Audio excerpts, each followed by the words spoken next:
ઉત્તરાયણના દિવસો બાકી રહે છે ત્યારે પતંગ રસિયાઓ અત્યારથી જ પતંગ ચગાવવામાં મશગુલ બન્યા છે, પરંતુ ઉત્તરાયણના આ દિવસો દરમિયાન દોરીથી ગળા કાપવાની ઘટનાઓ પણ અવારનવાર બનતી હોય છે।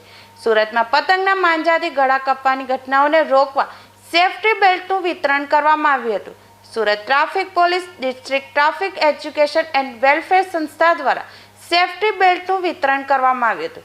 મોટાભાગે પતંગના માંજાથી ઘણાના ભાગે ઈજા થવાની શક્યતા છે। ઉત્તરાયણમાં કાતિલ દોરાને કારણે લોકોએ પોતાનો જીવ ગુમાવવાનો પણ વારો આવે છે, તેથી અકસ્માત ન થાય અને લોકોની જિંદગી બચાવી શકાય તેવા હેતુસર 50,000થી વધુ સેફટી બેલ્ટનું વિતરણ કરવામાં આવ્યું હતું। મદદનીશ પોલીસ ઇન્સ્પેક્ટર સુરત શહેર ટ્રાફિક શાખા આજ રોજ અમે ચોપાટી છત્રી ખાતે સેફટી બેલ્ટનું વિતરણ કરી જઈ રહ્યા છે, જેથી કરી આવતા ઉત્તરાયણના તહેવાર દરમિયાન લોકોને મિનિમમ ગળાની જે દોરી આવવાથી નુકસાન થાય છે એને નિવારી શકાય।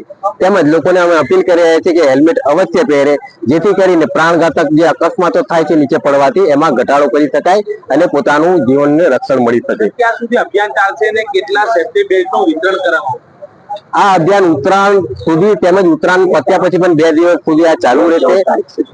તેમજ અલગ અલગ સુરત શહેરના જે મેઇન જંકશન છે, પીપલોદ ચોક, આરઆર મોલ, વાય જંકશન, એવા અલગ અલગ જંકશનો પર સદંતર આ કાર્યક્રમ આજ રોજ પણ ચાલુ છે અને નિરંતર ઉત્તરાયણ પત્યા પછી પણ 2 દિવસ સુધી ચાલુ રહેશે।